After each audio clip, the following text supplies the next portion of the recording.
Imagine someone who is always the first to volunteer, the last to leave, and constantly puts the needs of others ahead of their own.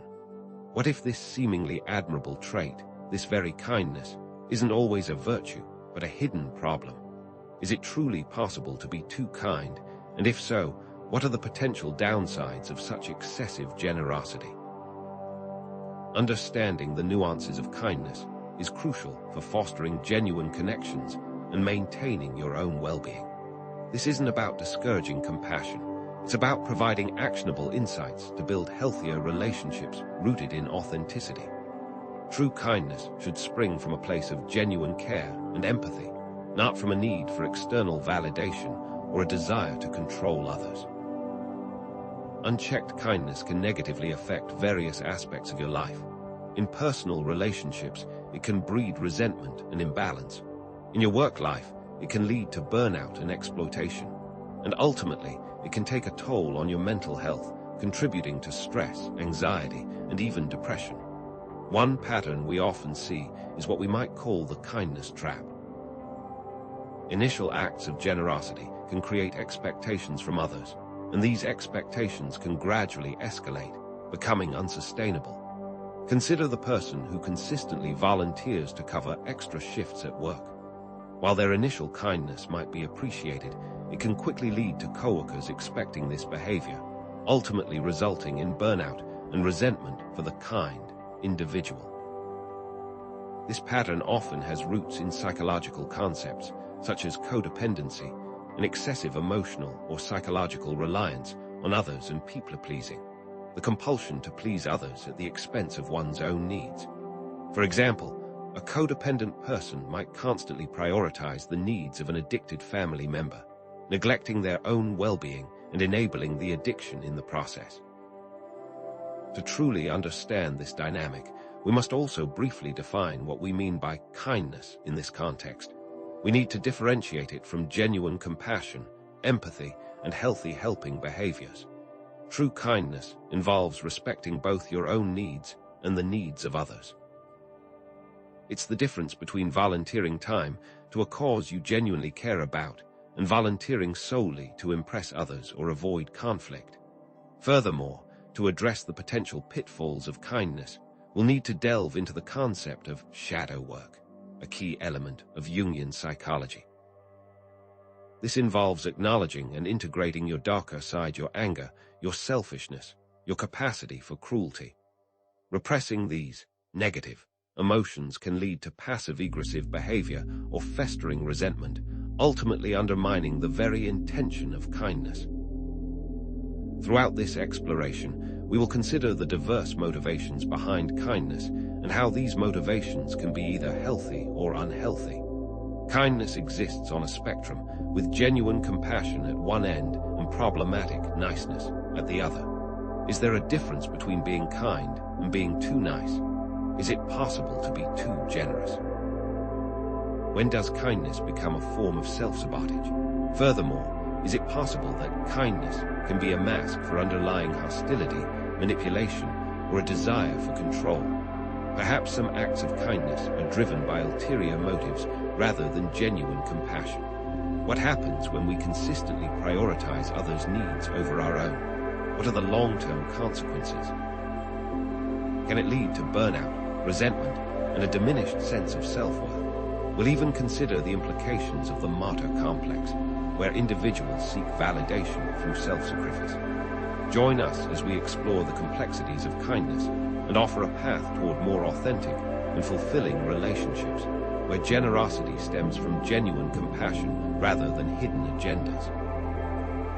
Let's delve deeper into the undercurrents of these interactions by unpacking the kindness trap, a subtle yet pervasive pattern that ensnares many well-intentioned individuals. The kindness trap is comprised of an initial overcommitment, which then leads to escalating expectations from others, culminating in a buildup of resentment and eventually full-blown burnout. This pattern is rarely a conscious choice. Instead, it often operates beneath the surface of our awareness, fueled by a deep-seated desire for approval, or perhaps an equally powerful fear of rejection. Consider this common scenario. An An individual consistently agrees to take on extra tasks at work, initially experiencing a sense of value and appreciation from their colleagues and superiors. However, as time goes on, these requests become more frequent and demanding, encroaching upon their personal time and energy. Overwhelmed and exhausted, they find themselves trapped in a cycle of overcommitment, unable to say no for fear of disappointing others or jeopardizing their professional standing. As their workload increases and their personal time diminishes, they gradually become resentful of their colleagues and the company, wondering if they are appreciated for their contributions. Why do such patterns develop, and what keeps people ensnared? The roots of the kindness trap often lie in deep-seated psychological motivations, such as low self-esteem, a pervasive need for external validation, and an underlying fear of conflict. These motivations can frequently be traced back to early childhood experiences and attachment patterns. For instance, someone who grew up in a household where their emotional needs were not consistently met may develop a pattern of people-pleasing as a means of gaining attention and approval. As children, they may have learned that their worthiness was contingent upon their ability to meet the needs of others, leading them to suppress their own desires and prioritize the well-being of those around them. This behavior, while adaptive in their childhood environment, can become maladaptive in adulthood, predisposing them to enter the kindness trap. Attachment theory suggests that these early experiences shape our expectations and behaviors in relationships, influencing our ability to set healthy boundaries and assert our needs. What role do these early experiences play in boundary setting?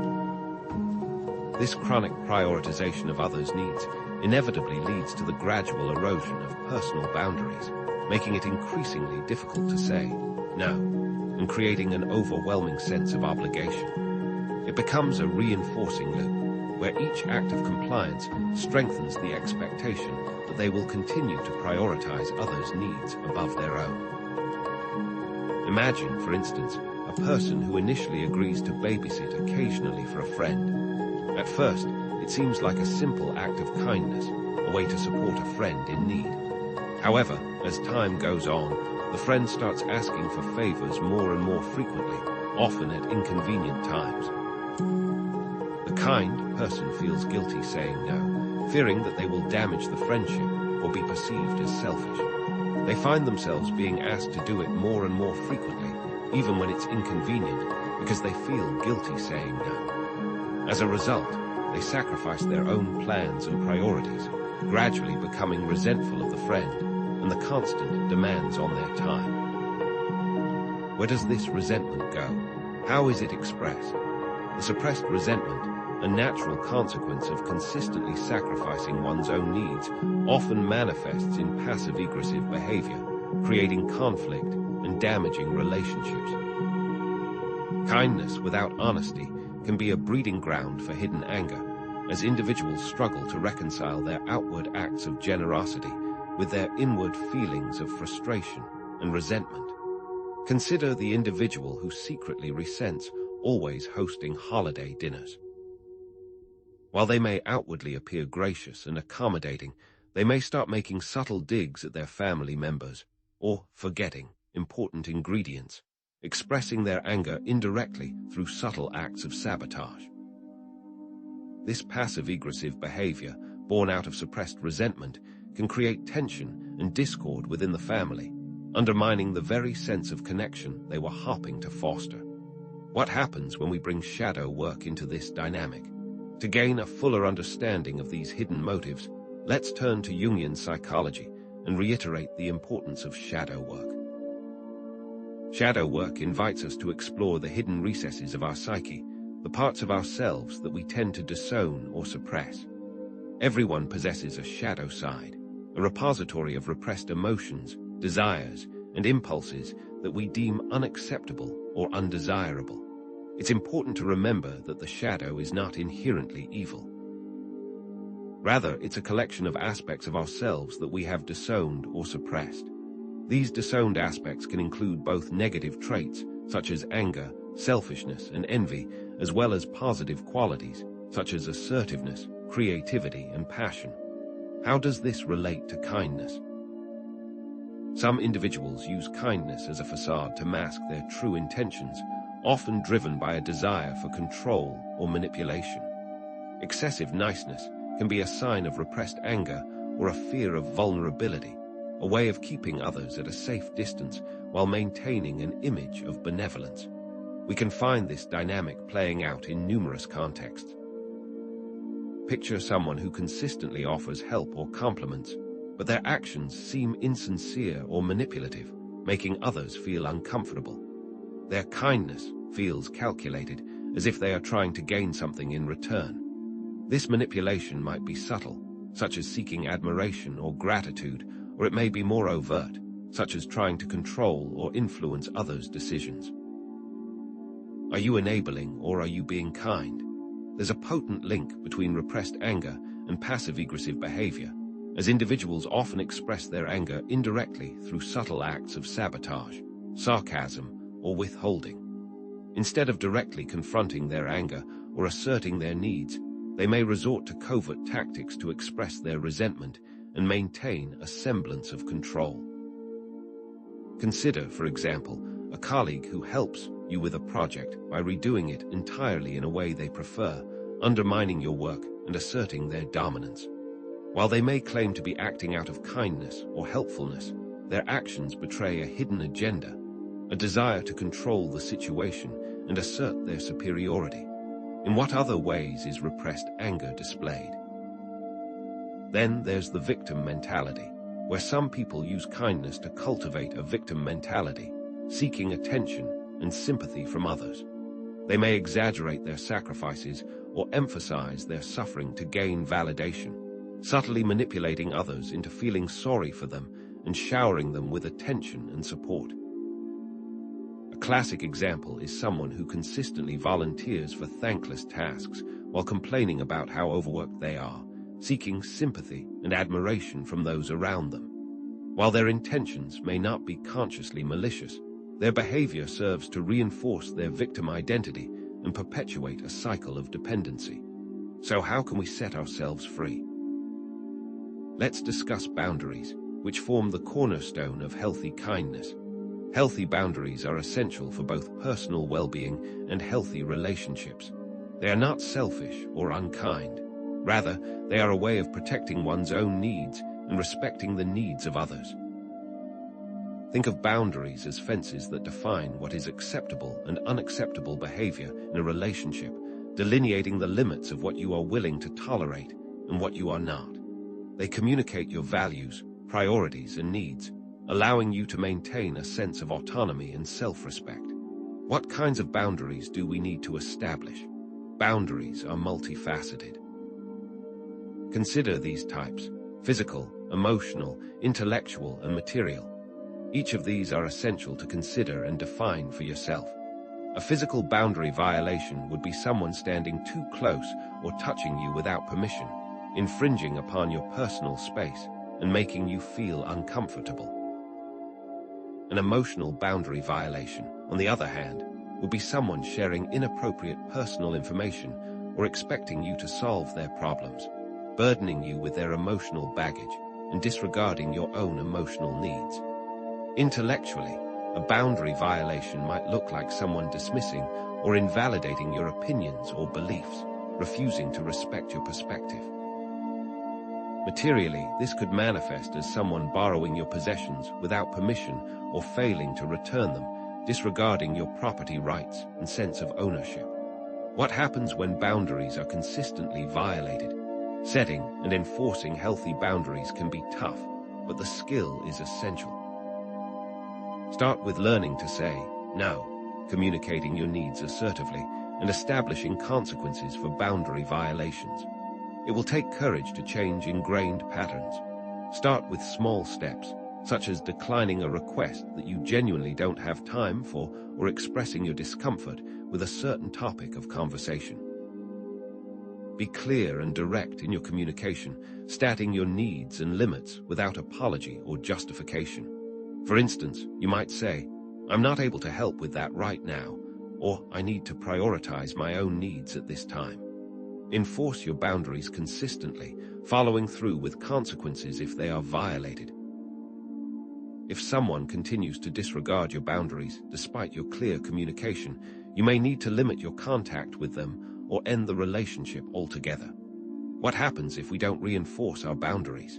The consequences of boundary violations can be severe. Consistently allowing boundary violations can lead to resentment, burnout, anxiety, and a diminished sense of self-worth. Protecting one's boundaries is, therefore, an act of self-care, a way of preserving your emotional and psychological well-being. Consider how consistently allowing others to interrupt or disrespect your time can lead to chronic stress and a feeling of being overwhelmed. You may find yourself constantly running late, struggling to meet deadlines, and feeling resentful of those who are constantly demanding your attention. This chronic stress can take a toll on your physical and mental health, leading to fatigue, anxiety, and even depression. How can we move beyond niceness? What's the difference between genuine kindness and superficial niceness? Niceness is often driven by a desire for approval or a fear of conflict, while authentic kindness stems from self-compassion and a genuine desire to help others. Niceness can be performative, a way of presenting a socially acceptable image without genuine emotional investment. In contrast, authentic kindness is rooted in empathy and a genuine concern for the well-being of others. The easiest way to differentiate these two concepts is that authentic kindness is not an act. Do you smile and agree with someone despite disagreeing internally, or do you express your opinion respectfully and honestly? Genuine kindness is about offering support and compassion without sacrificing your own needs or values. So how can you start practicing self-compassion? Self-compassion, as an antidote to problematic kindness, involves treating oneself with kindness, understanding, and acceptance. It's recognizing that everyone makes mistakes, that suffering is a part of the human experience, and that you are worthy of love and kindness, just like anyone else. Kristin Neff, a leading researcher in the field of self-compassion, identifies three key components: self-kindness, common humanity, and mindfulness. Self-kindness involves treating yourself with warmth and understanding rather than harsh judgment. Common humanity involves recognizing that you are not alone in your struggles, that everyone experiences pain and imperfection. Mindfulness involves observing your thoughts and feelings without judgment, allowing you to respond to difficult emotions with greater clarity and compassion. Can you learn to be more self-compassionate? To cultivate self-compassion, try mindfulness meditation, self-kindness affirmations, and recognizing common humanity.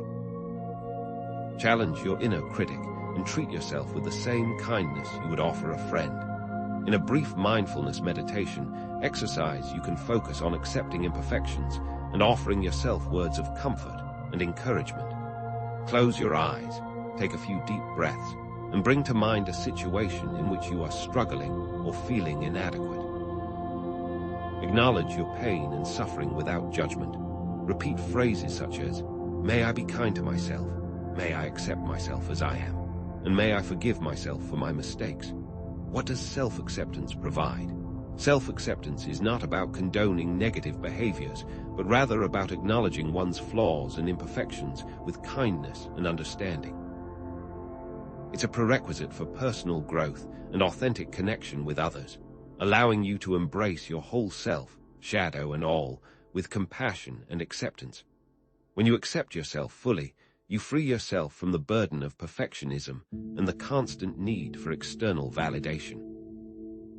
This self-acceptance allows you to show up authentically in your relationships, creating deeper connections with others, and to engage with the world with greater courage and authenticity. With this established, let's turn our attention to how enabling impacts behavior. Enabling behavior, a common pitfall for kind individuals, involves shielding others from the consequences of their actions, preventing them from learning and growing.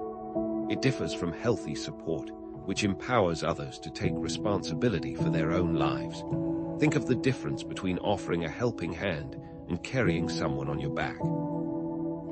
To define enabling, consider a situation where you are continuously making excuses for a friend's irresponsible behavior, preventing them from taking accountability for their actions.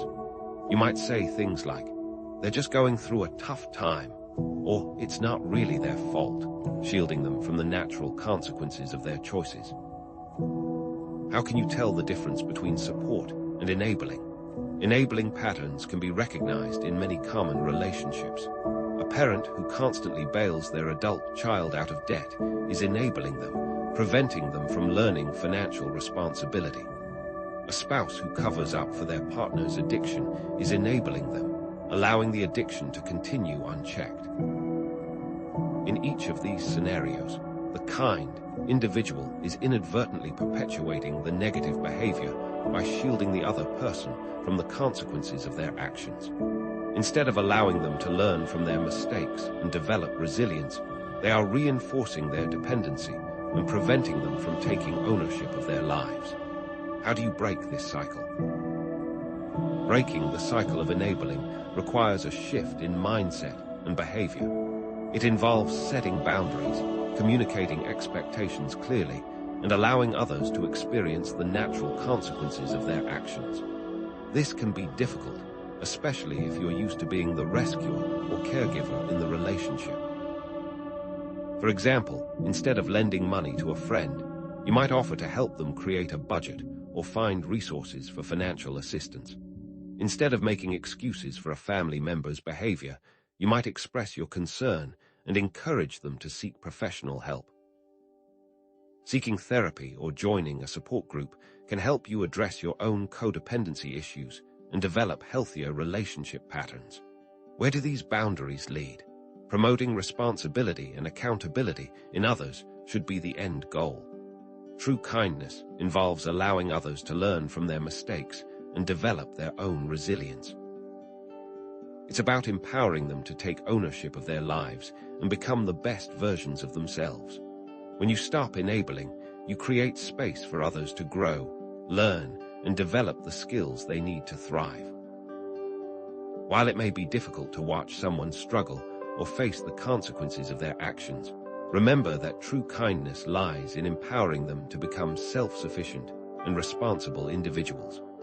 In the next section, we'll explore how to transform this understanding into actionable strategies for cultivating more fulfilling and authentic relationships.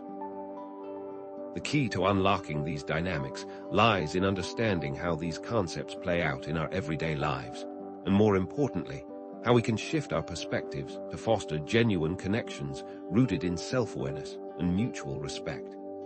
Excessive kindness, as we've explored, becomes a problem when it springs from unhealthy sources. A hunger for approval, a fear of causing upset, or a reluctance to assert your own valid needs. It's detrimental to both the giver, who risks burnout and resentment, and the receiver, who may be enabled in negative behaviors, prevented from taking responsibility for themselves. Genuine kindness, in contrast, arises from a place of self-compassion, robust boundaries, and utter authenticity. So, is being too kind a problem? Yes, when it becomes a sacrifice of your well-being and unintentionally perpetuates dysfunction in others' lives. The core lesson here is that you must be kind to yourself first. Let's revisit the kindness trap, that insidious pattern of overcommitment, escalating expectations, resentment, and burnout. The solution lies in awareness. Recognizing the trap's subtle allure. It is important to understand when you are sacrificing your own needs to fulfill someone else's needs. Set boundaries and practice self-compassion, realizing that saying no is not selfish, but self-preserving. Consider Sarah, who constantly volunteered for extra projects at work, desperate to be seen as a team player. Overwhelmed and resentful, she started practicing self-compassion and setting boundaries. She began saying no to additional tasks and prioritizing her own well-being. As a result, her stress levels decreased, her relationships with her colleagues improved, and she rediscovered her passion for her work. Sarah's story illustrates how breaking free from the kindness trap leads to healthier relationships and a greater sense of self-worth. Now, you must embark on your own journey. Here, we arrive at a vital paradox. True kindness demands the courage to say no, to place your needs on par with others, and to face uncomfortable emotions rather than masking them with superficial niceness. Kindness directed inward forms the bedrock for sustainable kindness directed outward. The kindest act you can offer the world starts with kindness toward yourself. You cannot pour from an empty cup, and a yes given from a place of resentment is ultimately far less kind than a no delivered with compassion and clarity. Remember, true kindness is about genuine caring without sacrificing one's own needs. Zooming out, consider the societal implications. Imagine a society built not on superficial niceness, but on authentic kindness, rooted in self-awareness and mutual respect. This would be a more compassionate, responsible, and equitable society. For instance, the principles of boundary setting and self-compassion can be applied to social justice issues, fostering empathy for marginalized groups and addressing systemic inequalities. What would happen if we were all more responsible? Understanding and addressing problematic kindness can shatter cycles of dysfunction within families, workplaces, and communities. A parent who models healthy boundaries teaches their children invaluable life skills and fosters independence, contrasting sharply with a parent who overprotects, inadvertently hindering their child's development. Healthy boundary setting is an essential component of healthy relationships. This means that it is an essential component of society at large as well. Embracing authentic kindness unleashes transformative potential for personal growth and fulfillment. Living in alignment with your values, guided by self-awareness and compassion, cultivates a more meaningful and satisfying life. True happiness emanates from within, not from seeking validation through acts of mere niceness. What does this transformation look like? So, how do you transition from a people-pleasing, nice person to an authentically kind individual? The journey entails self-awareness, scrutinizing your motivations, boundary setting, defining your limits, self-compassion, treating yourself with the same gentleness you offer others, and the courage to be vulnerable, expressing your needs and emotions honestly. This is the only way to move towards authentic interactions. Let's address some key questions. What distinguishes kindness from mere niceness? Kindness springs from self-compassion and a desire to uplift, while niceness often seeks approval or avoids conflict. How can you set boundaries without guilt? Start small, communicate clearly, and remember that boundaries protect your well-being and preserve the relationship. These are essential steps towards healthier interactions. Consider this. A parent who consistently bails their adult child out of debt may initially face resistance when they stop. But by allowing their child to experience the natural consequences of their financial decisions, they ultimately empower them to develop financial responsibility and independence. This act of tough love, though difficult, is far kinder in the long run. With these strategies, you can enable yourself and others. Remember that the path to authentic kindness is not flawless. Setbacks are inevitable. Offer yourself compassion and forgiveness when you stumble. View imperfections not as sources of shame, but as opportunities for growth, for learning, and for deepening your understanding of yourself and others. No one can be perfect, and the pursuit of perfection can be dangerous. In summary, cultivate authentic kindness by practicing self-compassion daily, setting healthy boundaries in all your relationships, identifying and addressing enabling behaviors, and engaging in shadow work to integrate disowned aspects of yourself. Embrace your wholeness and recognize your worth. Consider these new questions. How do cultural norms shape our understanding of kindness and boundaries? Are there cultures where people-pleasing is more prevalent or accepted? Research and contemplate how your cultural context influences your perceptions. It is interesting to examine these questions and discover new perspectives. By embracing authentic kindness, anticipate deeper, more meaningful connections with others. As you become more genuine and self-aware, you will draw others to you, fostering relationships built on mutual respect and understanding. So, reflect. How have your relationships shifted as you've implemented these principles? Contemplate these interactions and the lessons they impart. Now, I invite you to share your experiences, insights, and questions in the comments. What is your biggest hurdle in setting healthy boundaries? How has self-compassion helped you overcome people-pleasing tendencies? Let's foster a respectful and supportive dialogue. Your engagement will lead to deeper understanding. Finally, for further exploration, delve into books on self-compassion, boundary setting, and shadow work. Explore websites, articles, and therapists specializing in these areas. Continue your journey of self-discovery and personal evolution. Thank you for joining me on this journey.